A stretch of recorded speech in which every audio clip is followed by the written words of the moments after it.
make sure that you can hear me okay. So if you can hear and see the People in Pain Network logo sign there, can you hit your hands up button? Then I will know that, aha. Okay, I've got 2 hands up, 3, 4. Awesome. That's great. I just wanted to be sure that everything was working like it's supposed to be. Some of you may have heard the intro before, but there's a few new people online with us today, so I'm just going to run through it as before. Some of the webinar etiquette and tips, you're in listen-only mode, but you will see across the bottom of your screen a question and answer box where you can type your questions, and there will be time at the end for questions, and there's a hand-raising option that many of you just used. So if Dr. Phimister asks a question that needs a yes or a no or a hand-raising option, then you'll be able to reply. So I'll just do it. All right, a little bit about us as an organization. We were founded to fill a gap that was out there and a need. And by the time we started People in Pain Network in 2011, I had already volunteered on many committees and organizations, probably for the 30 years before today. So I was with the Chronic Pain Association. I was a UVIC participant and a co-leader, founding member of Pain BC. And with all the work that I had been doing, there was still something that wasn't there. And that was an ongoing education and support for both people living with pain and their families and their support people, a place where they could come when they could and keep coming for as long as they want to. So that's why we started People in Pain Network. 2011, we're a nonprofit. We became a registered charity in 2016. And again, because many programs are 6 to 8 weeks long and they're great programs, but then it's that when that's finished, what do people do? So then they can come and attend one of our groups and stay as long as they want to. There's something very powerful about being with others who understand. Our website is a center for pain self-management education videos. There's lots of links and resources as well in there. And there's probably over 85 different educational videos that have some important information about self-management and about pain. We collaborate with lots of other organizations. Our vision statement is an enhanced quality of life for people and their families living with persistent pain through self-management programs and peer support. And our mission statement is how we do that, and it's by strengthening self-management programs, access to resources, and community support. So we work only from that perspective, pain self-management and the groups and community resources. So there's our little picture there about our groups. We call them PSMES groups because they are pain self-management education and support groups, which is a mouthful. So just to let people know that there's a balance between education and support at all of the meetings. Our peer leaders, and the name implies that they are also people who are living with pain. They receive ongoing leadership training and support around planning education topics and bringing resources into the meetings on topics that are important to the members. They receive training on brief action planning to provide support for members who are working on ways to improve their health, and they might just need a little help to do that. Our meetings have group guidelines and a format. It's not just sitting together and having conversations. We have a check-in, which is how's your month? And if you have a brief action plan you want to report on, you're welcome to do that. And then an educational segment of the meeting, and it's on a topic of self-management. And then a checkout. What did you like about the meeting? What's the takeaway message that you might take away and use? Or if you want to make a brief action plan, it's a perfect time to do that as well. And we usually start and finish our meetings with a short relaxation meditation, just to give you an idea of the different types of meditations. You'll get an idea of what you like and what you don't like as far as relaxation meditations go. And our meetings provide, and this is probably the most important, it's a safe place to be heard and understood. Our members share the struggles, solutions, they celebrate successes, and share community resources. Family members and friends are always welcome to come join the meetings and contribute to what their perspective is, and because they're living with someone who lives with pain, and we want to hear from them as well. Our website, all of our groups are listed there. You just have to go on to website at pipain.com, click on the Pain Self-Management Education and Support group on the menu, and you'll open the link to all of the groups with all the information. And there's also over 100 links to videos, books, organizations, and more. We use the Adult and Youth Canadian Pain Toolkit self-management program, and you can get a free version downloaded to your computer. So contact info before I turn this over to Dr. Phimister. If you have any questions for me or for the organization, info@pipain.com. We have a toll-free number, 1-844-747-7246. Again, the website is pipain.com. If you have a question just for me, it's heather@pipain.com. So easy to get a hold of us if you have any questions. So we're on our third webinar today. It's about movement and breathing. The other ones are already, the first two are already on our website, the recorded version. So this one will also be there. And Friday, December 6th is incorrect. I forgot to change that. It's December 13th, same time. And then meeting notices have already gone out to reflect that change in date. So let me introduce Dr. Wayne Phimister to you. He is certified as a family physician in Canada and a general practitioner in the UK. He holds the post of clinical assistant professor at the Department of Family Medicine, University of British Columbia in Canada. He's also certified in medical acupuncture in Canada and in the UK, and in intramuscular stimulation from the Institute of Study and Treatment of Pain in Vancouver. His qualifications are all of these letters, and you know, every letter stands for something really important, and sometimes we don't take time to honor what these all mean. So I'm going to explain to you what they actually mean. So MB CHB is his medical degree from the University of Aberdeen, UK. BSc is a medical science degree from the University of Aberdeen. DFFP is a diploma from the Faculty of Family Planning in the UK. MRCGP is his membership of the Royal College of General Practitioners in the UK. DIPMED ACUP, which I'm probably murdering there, but it's his Diploma of Medical Acupuncture in the UK. CCFP stands for Certification as a Family Physician in Canada. CAFC1 is his certification from the Acupuncture Foundation of Canada Institute.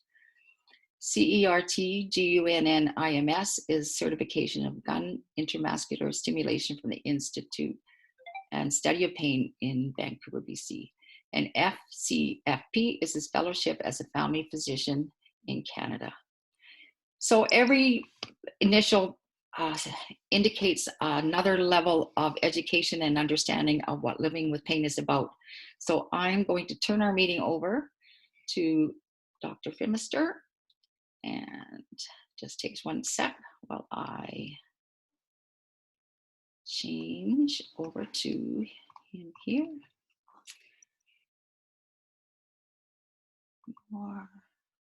Here we go. Well, listen, thank you so much for your introduction once again, Heather.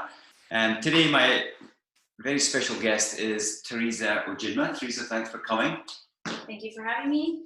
Teresa is an awesome individual. She's a kinesiologist, and she's an educator. She's been in Europe and also in Korea with teaching for several years before she moved into this whole world of somatic movement training or education. And today's talk is going to be information on this subject, which I think is absolutely pivotal if we're going to conquer chronic pain and find solutions for chronic pain when we think about movement. Because movement and pain, there needs to be more information rather than just specific exercises. And Teresa knows that because in her previous lifetime of a kinesiologist, that's what she did. And then she came across this other form of learning and connection between the brain and the body. And she learned very quickly how we can literally dissolve pain and make it, if not dissolved, reduce it in a large capacity with certain types of learning that comes from our bodies and our mind. So it's a real pleasure for her to be here today and to discuss this. We're going to have a little demonstration about halfway through, and then at the end, the last 15 minutes or so, like the previous two webinars, will be a Q&A or a question and answers for anybody who's got questions for either of us. So I'm just going to bow out a little bit here. I'm going to give Teresa the center stage, and she's going to share her marvelous, marvelous information about how to help pain with movement. Thank you, Teresa. Okay, so we're going to talk about somatic movement. I was introduced to somatic movement from a mentor of mine who is also a kinesiology professor at the University of the Fraser Valley. And so I did a few clinical sessions, and I realized that this was the missing link in movement and in healthcare. So I went on a journey to learn how to teach it, and I just got certified in June, completely certified, and I've been teaching it since in a class format since January, and individually for over a year now. So it's very, very useful, not only for releasing chronic pain or reducing chronic pain and eliminating chronic pain, but also for just improving performance and efficiency and effectiveness of movement. So we'll just go on with this slideshow.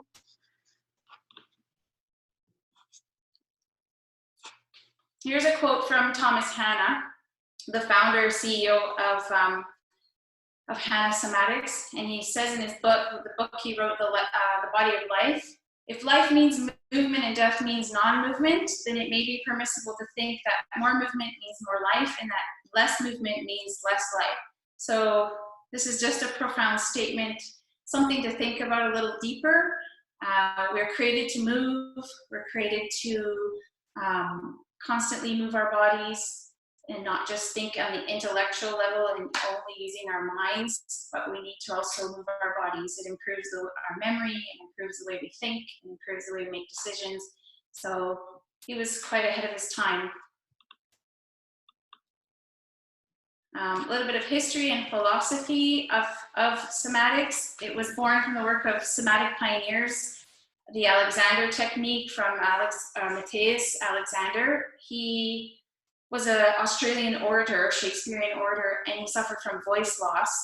And he went to the doctors, they couldn't figure out what was wrong with him. They didn't find anything wrong with why he kept losing his voice. So he went home and thought about it and decided, okay, I'm doing this to myself.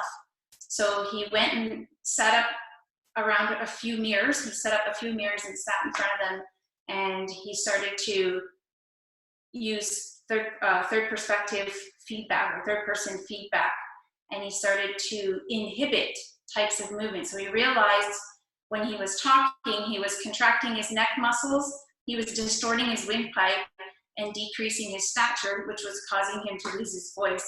So then he started to inhibit certain movements, and he realized that he needed to not contract or engage muscles, but he actually needed to let go and relax certain muscles to get length in his stature, in his posture, and also in his neck. So he termed that the means whereby, which is just breaking down a movement pattern into smaller movements and being more consciously aware of how he's moving or how we're moving. Then came Moshe Feldenkrais, the Feldenkrais method. And Moshe was a Ukrainian-Israeli engineer and physicist, but he had a really deep interest and curiosity and passion for human movement. He was also a black belt in judo. So he went on to term the Feldenkrais method, to come up with the Feldenkrais method. He connected the somatic awareness to, and kind of brought it into the clinical modality, because it was using the nervous system. He used the peripheral nervous system. So he built on Alexander's knowledge, and then also with his background in science and physics, he was able to apply it to the human body and then he came up with the Feldenkrais method. And Thomas Hanna was one of his students. So all of these all of these scientists just building on each other's knowledge. So Thomas Hanna was a philosopher, first and foremost, and also a Feldenkrais practitioner. And his biggest question in life was, why are humans not free? And this is what he saw when, as we age, we get slow, we get stiff, we get senile, and he was wondering why does this happen? That was his big question. And through his studies, he went back and studied neurophysiology. He found that it's functional. It's back to the use it or lose it principle. So if we're not moving, then if we're not moving our bodies the way we learn to move them, the way we've always moved them, then the brain's going to forget how to move the body, how to initiate the muscles, and how to be efficient and effective in our own bodies. So it's a type of just connection loss, a memory loss. And what is somatic education? Thomas Hanna defined it as the use of sensory motor learning to gain greater voluntary control of one's physiological processes. So first and foremost, this is a first-person perspective practice. So when we go to physiotherapy, or we go to chiropractor, we go to massage therapist, those are happening from a third-person perspective. So it's something that's done to the body. Somatic movement is something that is done from the inside out. So instead of having something done from the outside in, which is usually not long lasting, when we can make change from the inside out, it lasts a lot longer. So that's where the power comes from somatic movement education, because it uses our intellect, it uses our peripheral nervous system to communicate with the central nervous system. Because when we can make change at the level of the central nervous system, at the level of the brain, it lasts so much longer. So somatics is not a magical pill. A lot of people, back in the day when Alexander was practicing that, they would say, oh, is this some type of magic, some type of voodoo, some type of strange thing? No, it's your nervous system. It's how we operate in our own bodies. We're actually using what's within us, the nervous system, the central nervous system, what's within us to make change.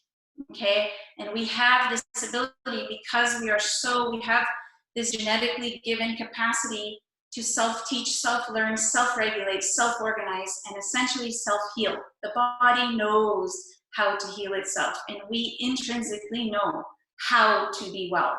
So this is very, pardon? I'm really sorry. Do you have a headphone that you could plug in and use? Some people are getting your voice cutting in and out a little bit. Oh, yeah. That would be awesome. Thank you.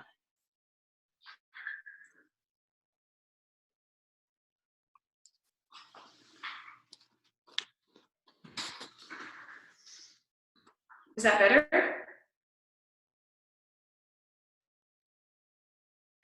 Forgot I was muted. I'll know soon. I'll keep an eye on it. And if there's any trouble, folks on the other end, send me a quick note on the question and answer if you're still having trouble, and we'll do our best to sort that. Thanks. Okay. Lisa.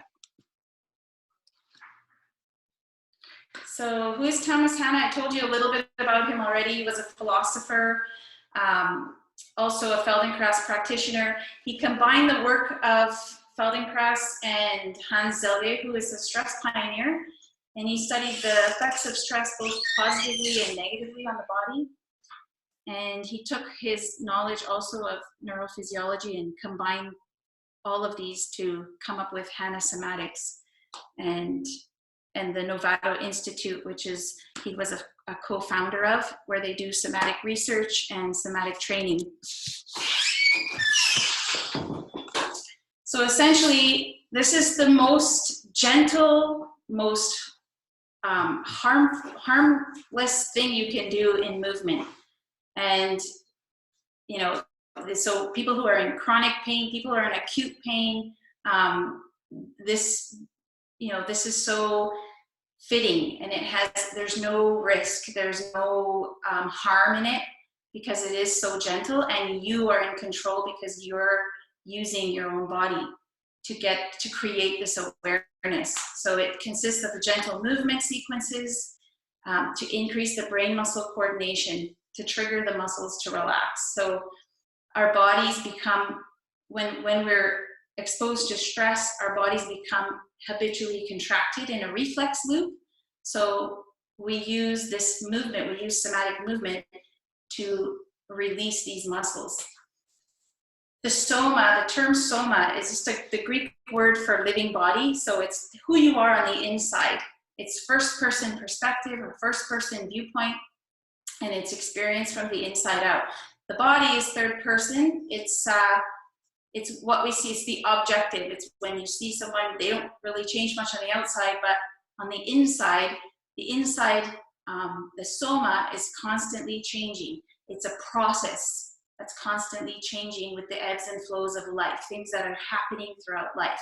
So as a somatic educator, when my students come into class, I see their bodies, I see them as the same students, but I know at each class, I'm teaching a different soma, because the time between the last class to the class where I see them, things have happened that have changed their internal, their somas, their internal, the living body has had different encounters throughout the time.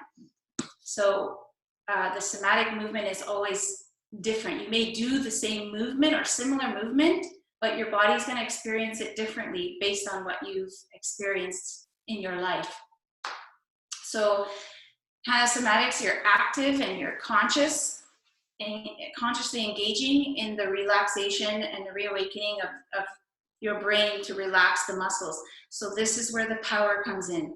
It's not a passive practice. So it's not something where you can just go take a pill or have someone, manipulate something on your body and you're going to have a miraculous change. No, this is something where you have to actually actively apply in your life daily.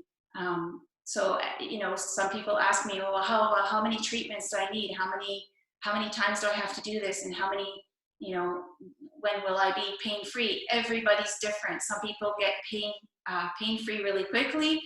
Some people get results immediately. Some people, it takes a little while, depending on how deep the trauma is, how much pain you have. It's kind of like pulling back layers of an onion. So it could take a little longer, and for some people it could be quick. But the power is in the fact that it's active and that you're actually taking the responsibility to make change. And that in and of itself makes it more powerful and more effective.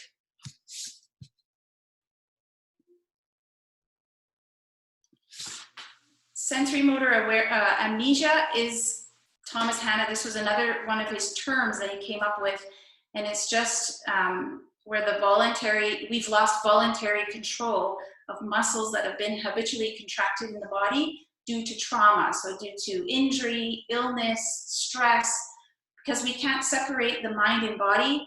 When we think a thought, we move a muscle, and when we move our bodies, when we move a muscle, our mind is making new neurological mapping or pathways. So they're constantly working together in a cyclical feedback loop. So we can't separate the mind from the body. And Thomas Hanna also mentioned he said a profound statement. He said, a society that separates mind from body results in sickness. So when you take just the body and you're treating only the parts or only the symptoms, you're going to continue ending up with a sick society, because we're not actually treating the whole person. We're eliminating what's happening in the mind, also in the spirit. We're eliminating other facets or dimensions of the human being when we're treating, right? When we're helping or educating others to be healthy and pain-free. So, and then this quote here, that sensory motor amnesia is a pathology requiring not treatment, but education. So essentially, somatic movement and somatic is an education, first and foremost. So we don't treat patients or treat people, we educate somas, okay? So we actually teach how to move and how to become free of these habitual reflex patterns in the body that are causing pain. The 3 reflexes, so Thomas Hanna discovered with his study of neurophysiology that the body goes into 3 major reflexes due to trauma. And the first one is the green light reflex. This affects all the muscles in the back of your body. So it's also the Landau reflex when we're about 5 or 6 months of age as babies doing tummy time and we hear our mother's voice, we lift our head up. That contraction of the back of all the muscles in the back is the green light reflex. It's also called the call to action reflex. So when we have responsibility, when we have stress in our life, where we need to push forward, this is what lights up. This is the reflex that gets that we get into. And reflexes originate in the subconscious, so they're not in our voluntary control.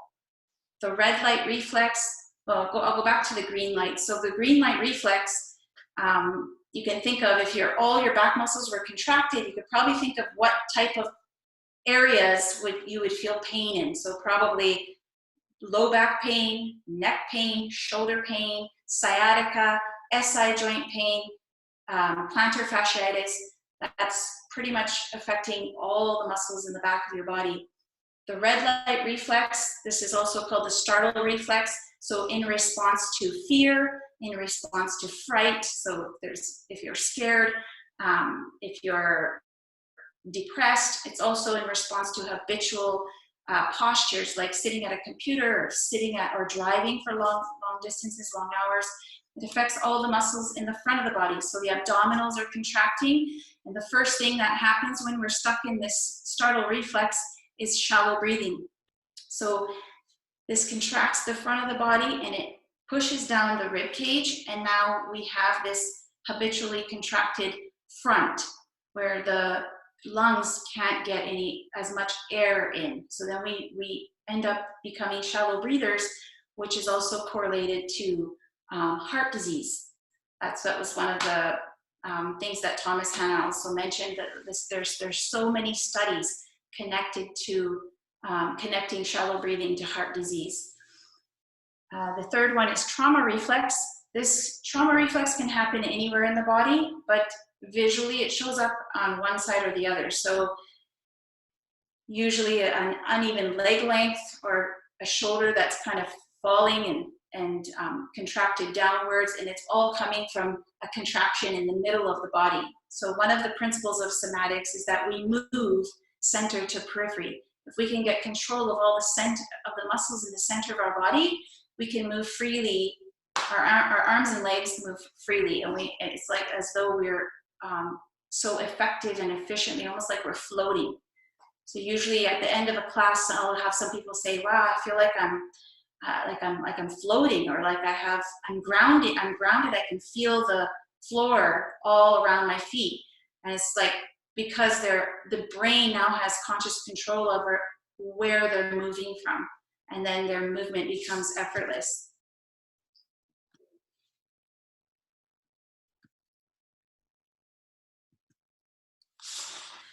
So the movement technique that is used in somatics, which separates it and actually makes it really powerful, separates it from other movement type of modalities like Tai Chi or like Continuum or even the Alexander technique. All these other techniques, Pandiculation is what separates somatics from these other movement modalities. It's essentially a big body yawn. So animals do it up to 42 times a day. So if you have a pet, if you have a dog or a cat and you see your pets going into that movement like that cat in the corner of the screen, it's not a stretch. Animals, it's actually a pandiculation. So what happens when we stretch? Here's a little different, or a little comparison of stretching and pandiculating. So stretching goes through a reflex loop in our spine, and the stretch reflex is actually a protective reflex, so that when our muscles are passively being pulled on, they don't rip off the bone. Okay, so the stretch reflex activates, and it causes the muscle to become tighter, so it's pulling it back in. So when we passively stretch, it feels good for the moment, but it could end up in further tension. So in acquiring more tension and more pain later on. So this is where, you know, passive stretching is not as effective, especially if you're in pain. Although I'm not going to throw the baby out with the bathwater, there's still some types of stretching techniques that are really good. So I'm just differentiating between what's pandiculation, what's stretching, and what's the difference. Pandiculation happens at the level of the central nervous system. So it happens at the level of the brain. And that's where we reawaken the mind, we reawaken the brain to muscles that have been habitually contracted, and then we release them and we relax them from the level of our brain, which makes it more longer lasting. It makes it more effective and more powerful because it's something that we become aware of. And when we're aware of something, when we have control over something, then we are able to change it. We can't change what we don't have control over. So pandiculation takes a muscle or a group of muscles into a contraction tight enough that the brain can feel it. So it takes it from the subconscious reflexive feedback loop into the conscious mind. Now we have control over it. Now phase 2 is a slow and steady release or lengthening of the muscle. And then the third phase of pandiculation is a complete relaxation.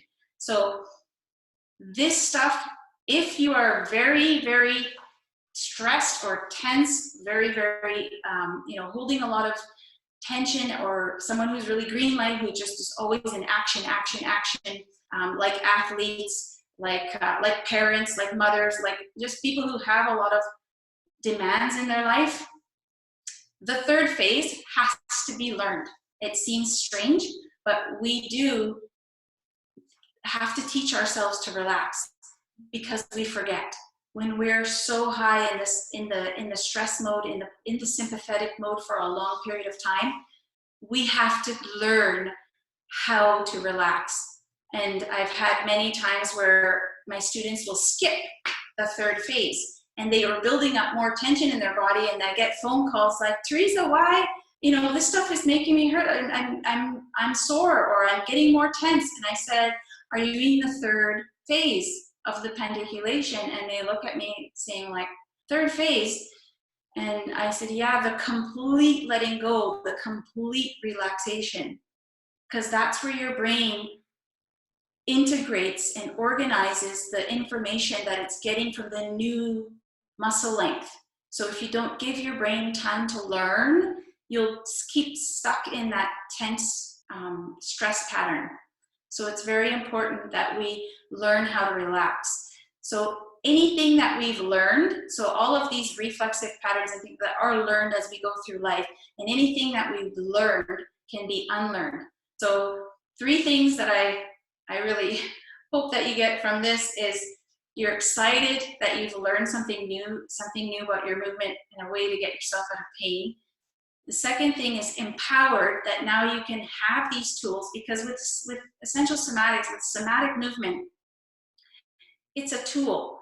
So once your brain learns this stuff, you don't forget it, and you can always draw from it. So once you learn how to do these movements, you can draw from your toolbox, and whenever you feel pain, you know how to manage it, you know how to get yourself out of it.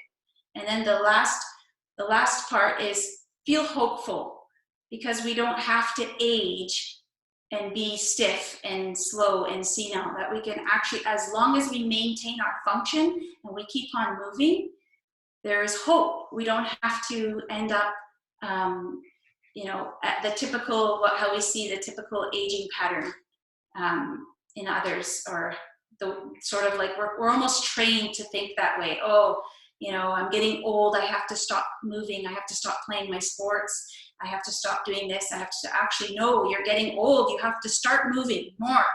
You have to actually move more when you're older, and you have to make purposeful occasions and reasons. Give yourself lots of reasons to get out there and move. Go out there with your grandchildren or your children, join a team, join a walking club or something, go out for a walk with your neighbor, just get out there and move. how to give yourself the maximum benefit of somatic. So we're going to go through a practical, I'm going to teach you a seated somatic, and here's just a few tips for when you're doing your somatic movement. Learn the nature of your sensory motor amnesia. So you could stand in front of a mirror, use third perspective feedback, and notice where your sensory motor amnesia is. So you can tell if you have a trauma reflex. You'll see maybe one of your shoulders is sort of lower than the other. You can see if you stand sideways, you see, oh, if your back is really contracted and you're very green light. If you're looking at yourself in the mirror, you'll be able to tell. And also if you're red light, you'll be like kind of hunched, you'll be kind of in this posture. And when you analyze yourself, you'll be able to tell and recognize where your sensory motor amnesia is in your body, also through the pain that you're feeling in your body. So if you have low back pain, if you have sciatica, if you have SI joint pain, maybe you're in green light, or if you have problems with digestion, problems with your the functions of your internal organs, you can be in the red light. So all of this stuff is things to think about and be aware of when you're doing your movements. While you're doing them, you want to be focused on your attention all internally. So you can't have any distractions. You want to be like, there should be no pets around, no noises, no smells, no TV, no music, no children. Just find yourself a quiet space when you're doing somatics. Why?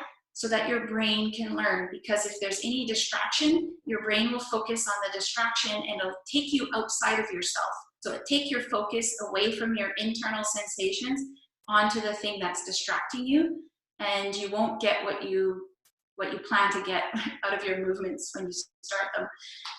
The best place to do them are on the floor, but I can also teach somatic movement from a chair or standing, but the floor, if we can get down on the floor and it's comfortable for you and it's not painful to move from a standing to a lying down position on the floor, it's the best position because you can yield yourself to gravity. Every cell, every muscle, every part of you, you can just let it go.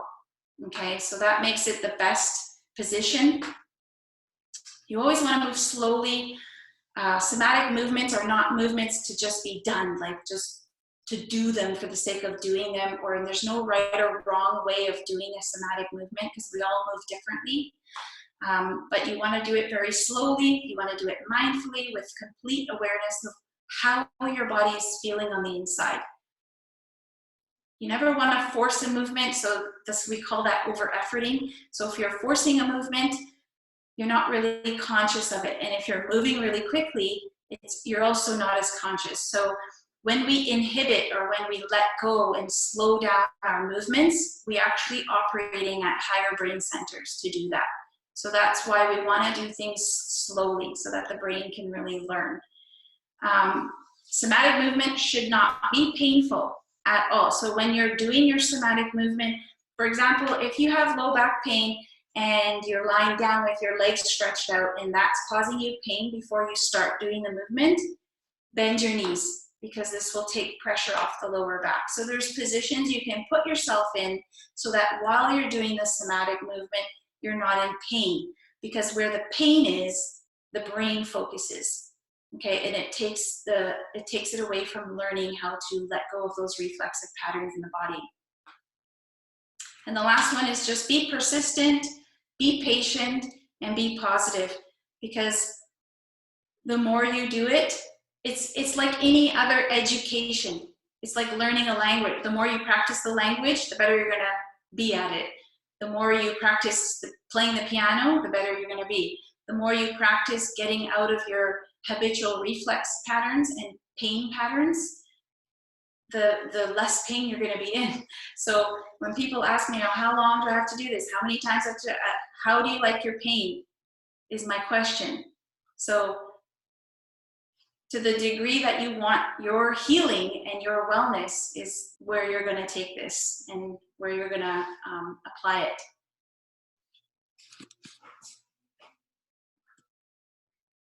And this is what I had just said. So we're not doing the movements, we're experiencing the movements.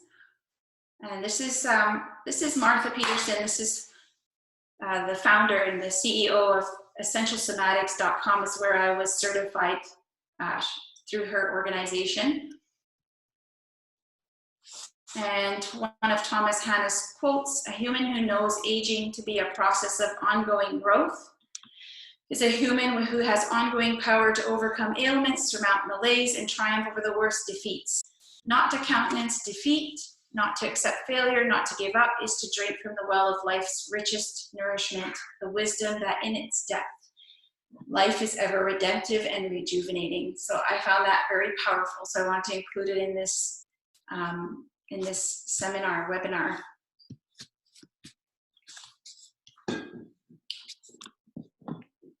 And then my next workshop for Introduction to Somatics is in Abbotsford on December 14th. It's at the OPEX gym, or Abbotsford gym. And all the information is in the top left-hand corner of the screen from 1 to 3, and it's $30. It's 2 hours. The first hour I teach the theory, the science, the philosophy, the movement technique, and then the last half is learning the movements, doing movement explorations. And for more information, I just have my contact information here, so you can give me a call or have a look at my website. I have all of my workshops and all of my classes for 2020 winter sessions already posted. So if you're interested to join a class and want to learn more about somatic movement, please give me a call or check out my website and send me a message.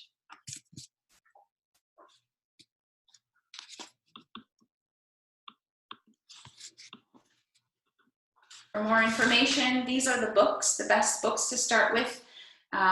The one on the left is written by Thomas Hanna, the founder of Hanna Somatics, and that one is more on the philosophy, on the science, if you really want to get in depth about the background and where somatics is originating. That's the best book to get. The Move Without Pain one is Martha Peterson's book, and it's strictly how to do the movements, and it's broken down for you. Thomas Hanna has them in his book, but they're stick people, and it's a little bit difficult to learn from it, but it's still doable. But these are the best places to start anyways, if you're interested. And also Martha Peterson has a free YouTube channel, Essential Somatics YouTube channel, that you can subscribe to for free, and she has videos on there as well. So we're gonna do a little exercise, or not exercise, we're gonna do a little class, not a class, I guess, how would we call it? Demonstration. Demonstration with Dr. Phimister, so that you can do this while you're sitting at your desk. This is a very easy, easy movement. It's called the shrug, and it releases upper body, shoulder, and neck pain, which usually happens when we're sitting at a desk. So I thought this would be the best one to demonstrate. We're just going to do one side. So we'll release one side, and then you can do the other side on your own from what you've learned in this demonstration. So as you're sitting there, you first want to just take a moment. We do what's called a soma scan. So it's just a brief benchmark, or you're kind of taking a measurement of where you're at before you start your somatics. Because it's from a first person perspective, I can't measure, the instructor can't measure from a third person perspective. So this is the way we have our baseline. So you just sit quietly for a minute, or for a second or two, and just do an internal kind of topography or an internal awareness of how your body is feeling. So just notice how your back is feeling, how your stomach is feeling, your chest. Does it feel tight and contracted, or does it feel open? Notice your shoulder blades. You can close your eyes, or you can keep a constant gaze, however you prefer to do this. A lot of the somatic movement is just through audible learning. So instead of demonstrating, because everybody moves differently. So Thomas Hanna was very clear on that, wanting people to just take in the commands and do the movement how they move in their own body. And just notice how your shoulders feel, how your neck feels, Take a deep breath and notice where your head is positioned on top of your spine. Does it feel like it's straight, or does it feel like it's tilted to one side or the other? And you just take a moment to notice how you feel when you start. And then we'll start with the right shoulder. So with your hand, you want to be sitting in a chair that doesn't have armrests, or if you can scoot yourself forward, so just you're kind of right at the edge of your chair so that your arms can kind of dangle, relax alongside your body. And then gently draw your right shoulder up towards your right ear. And as you draw your shoulder up towards your right ear, notice what you're feeling in your neck. So you could even take your left hand and feel the muscles, like these are your trapezius muscles. You can feel the contraction, feel that tightness, and then slowly and mindfully lower your shoulder back down to neutral. And then once your shoulder comes to neutral, just let everything go. So that was the 3 phases of the pandiculation. So we contracted the shoulder, we brought the brain's awareness to the muscles in that area. Once the brain has control, we slowly release and relax that shoulder, and then we completely let it go. We let everything relax. And then you begin the next repetition. So slowly draw your shoulder up again towards your right ear. Now bring your awareness under your armpit. Notice your rib cage and the muscles underneath your armpit start to lengthen and let go as you contract the muscles on the top. And then slowly release your shoulder back down to neutral and let everything go. So also bringing awareness to different parts of the movement and the muscles surrounding the joints. So first I brought your awareness to the muscles on the top that were contracting. Then I brought your awareness underneath to the muscles that are lengthening. So the body is always in balance. When one side of the body is contracting and shortening, the other side is lengthening and letting go. Okay, and that's how the body keeps itself, well, that's how the body keeps itself from, basically if we're walking, that's how it keeps itself from falling over. We're always in balance. We're always trying to, the body's always in a state of homeostasis. So, and now take your shoulder and draw it downward towards the floor. So you're gonna kind of, you can use your hand as a point of reference. So you're drawing your right hand now down towards the floor. And notice the muscles underneath your armpit get shorter and contract. You can feel your rib cage contract. And then slowly release and come back up to neutral. And let everything go. And you want to keep breathing throughout these movements. So there's no, like if you've done yoga or any kind of type of breathing connected to movement, there's no, you have to do this in one breath, or you have to hold your breath, or you have to kind of breathe. The somatic movement is just, we want you in this cyclical, rhythmic breathing. It doesn't matter how you breathe, we just want you breathing. So, and also be aware of whether or not you're holding your breath when you're doing the movements. Now just draw, let's do another repetition. Draw that shoulder down again.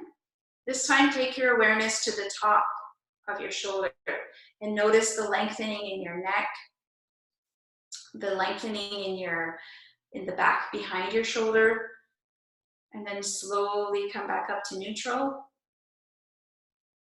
and let everything go.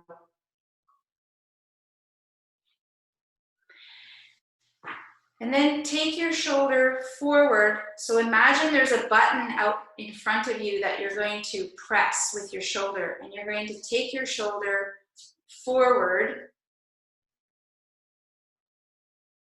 And notice the lengthening in the back of your shoulder and the shortening in the front where your pectoralis or your chest muscle is.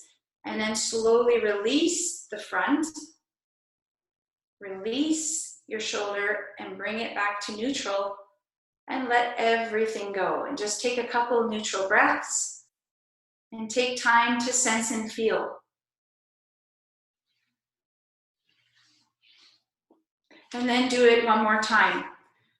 Gently press your shoulder forward, contracting those muscles in the front, feeling that contraction in the front of the body, and notice what's happening in your rib cage, in your shoulder, in your neck, and then slowly release and come back to neutral. And let everything go. And notice when you're doing these movements, if you feel any jumpy, jerky, shaky. So when you're doing these slowly and you're releasing, if you feel a jumpy, jerky, shaky, or maybe a jolt, that's your sensory motor amnesia. So it's just your brain making that connection with the muscles again that it has forgotten or it has lost. And so the goal, or your goal in somatics, is just to make that movement smoother. So, and how do we do that? With repetition. So you just keep doing it until you can get full control, because when the movement is smooth, then you know your brain has more control or full control over the muscle groups. Now we're going to take the shoulder back. So draw your shoulder back as though you're going to push a button behind you, or if you have a wall behind you, draw your shoulder back as though you're going to press the wall with your shoulder. And notice the contraction now, or the shortening in the back of the shoulder and in the muscles between the shoulder blade and the spine. And then slowly release the back. Release your shoulder and come back to neutral. Take a deep breath and let everything go. And we'll do this one more time in this direction. Take your shoulder back behind you. This time, bring your awareness to the front of your body. Notice what you're feeling in front of your shoulder. So, can you sense, does your pec muscle, your pectoralis muscle, the chest muscle in the front, does it let go and lengthen to allow for the contraction that's happening in the back of your body? If you're really red light, this might be difficult, or your pec muscles may not release so eagerly, but with practice they will. And now slowly come back to neutral. Keep cycling your breathing. And once your shoulder comes to neutral, let everything go and take a couple of breaths. So we've done it sort of in 4 directions. You can think of it as a compass, north, south, west, east, or you can think of it as a clock going 12 o'clock, 3 o'clock, 9 o'clock. We're going to take this in a circle. Do we have time to do the circle? Yeah. So we're going to take this. So now that we've done these 4 points, so you can imagine, we use a lot of imagery in somatic movement as well, just to help with directionals and cueing. And also it just brings more meaning to the movement. So you can think of your shoulder, we're going to go up, let's do a clock. So we're going to go up to 12 o'clock, and then you're going to go forward around to 3 o'clock, and then slowly come down to 6 o'clock. So you're moving in a circular pattern now, and then bring that back to 9 o'clock. And you're coming up again to 12 o'clock. And we'll do this one more time in this circular pattern. And as you're doing this, do this very slowly and mindfully, and notice if there's any jumpy, jerky, shaky movement. Notice if there's places that kind of feel stuck. Maybe they're not moving as smoothly. And all your goal is just to smooth it out and keep it slow and keep it mindful. So be very aware of what's happening in the shoulder, what's happening in your back, what's happening in your neck, what's happening in the front of your body, underneath your armpit. Come back to neutral and let everything go.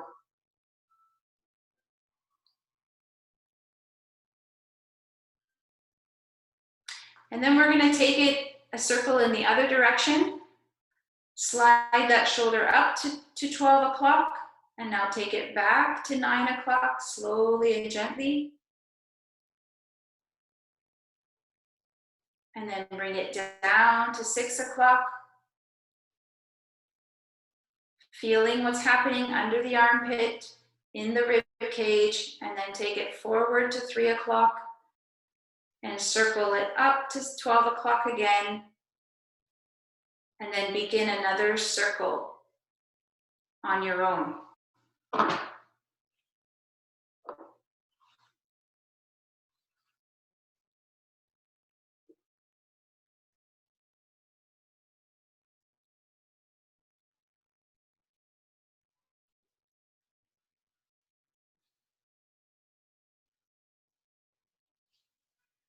And once you finish that, come back to neutral and just take a couple of breaths. And if you're anywhere near a mirror, or if you could see yourself in your screen, or you could probably sense that you could sense this internally as well.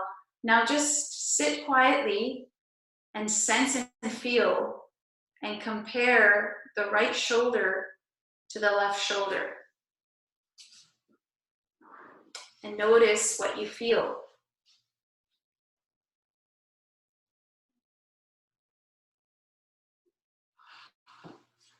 You can actually see What's going on? you can actually see on Dr. Phimister that he's released a lot of this right shoulder, and it's lower than the left shoulder. So his homework would be now to do the left shoulder. Oh yeah, this one's down. Yeah, yeah. Feels different, feels alive. And he did it using his brain, like this, nothing but your brain, your internal awareness and your nervous system that makes this change. Awesome. Yeah. Awesome. Well, thanks, Teresa, for that great talk and demonstration. And I hope those watching today, either live or on the website, can spend a little bit of time. And my tip to you would be, if you're nowhere near Abbotsford, or you don't know where Abbotsford is, just think about one body area, like the shoulder that we did, and just figure out the ways it goes forward and back and up and down, and just go through the pandiculation exercises as Teresa has been talking about, and go back on the webinar and watch it again, because there's so much gems and so much basic principles that if we do it many times, it will become a part of us.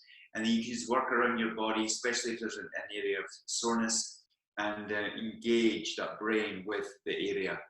And it's truly amazing what happens. I think that's my overall testimony to what this teaches. It's just amazing that we can literally change our nervous system by a conscious thought and conscious focus and mindfulness with our movement. So I'd just like to hand over back to Heather, and we're open for some Q&As. And as Heather does that, I'd just like to say, if you're in the area in Abbotsford, this workshop I've taken myself, it's amazing. It's 2 hours, and you'll really get a kinesthetic or a body-aware experience, a somatic, as we've been learning today, a living experience within the body of what we're talking about. And you do feel lighter, you do feel more in touch with your environment after one of these workshops. And also, Teresa is available for personal one-on-one coaching as well in this subject area, and she's highly recommended by me, because I've been to one class and I've been to one session and experienced it myself. So yeah, any questions and answers? So think about what would be a good question for you. Any part of the body, anything to do with movement, and maybe something you can think up and ask us today. I actually have one question here. Somebody would like to know Teresa's last name, if that's okay. Yeah, her name is Ojinma. Ojinma. O-J-I-N-M-A. Yeah, O-J-I-N-M-A. So I also teach out of a studio in South Surrey, a Kasha studio right across from Diane Lee Physiotherapy. It's in South Surrey, just off 32nd Avenue, right off the 99 highway. All right. She says, thank you very much. If we have any more questions, if you want to type them in your question and answer box, we just have a few more minutes that we can dedicate to answering questions. And Wayne, I can really see that your one shoulder is lower than your other one. It's really true. So, wow. I was doing it too. And my right shoulder is way better than my left right now. So, all right. Another question here. I am also an essential somatic movement teacher. I live in Powell River on the Sunshine Coast and can travel to Comox. Oh, hi, Emma. Yes. All right. And we did have in our group in Powell River a year or so ago, one of the clinicians there who is a somatics teacher as well, or at least does it. And she came and talked to us a little bit about this, not as much detail as you are able to provide, but just a little bit. So it's getting out there. This is really cool stuff. It works. Like, wow. Any other questions before we go? While you're doing that, it takes a minute to type. Just to let you know, we'll have the recorded version up on the website by the end of the weekend. So in the next day or two, it'll be there with the first two. And you'll be able to watch them as often as you need to. And please make use of that if you want to follow that exercise through again with the guidance that Teresa's given us on the presentation. So at the moment, I see no other questions here. So, oh, wait a minute. I spoke too soon. I just have to move the box where I can see it better. Yeah, in the workshop, do you cover anything about the pelvis? The body, it doesn't move. We don't move in parts. We move in patterns. So the movements that you're going to experience will be also targeting the pelvis, because the pelvis is in the center of the body. So yeah, the very first basic movement of somatics addresses the center of the body. I don't want to use the word core because I feel people think of abdominals only, but yeah, the core is from your hips to your rib cage, around and through.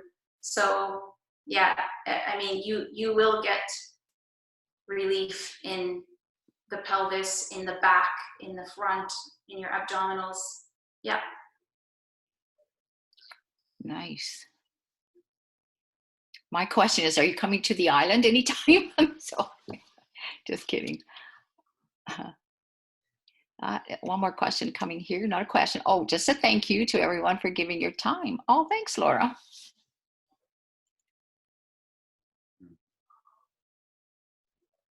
All right.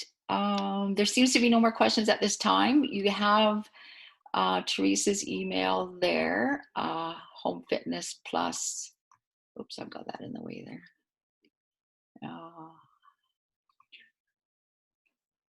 Got myself blocked where I can't read it all there. Home Fitness Plus.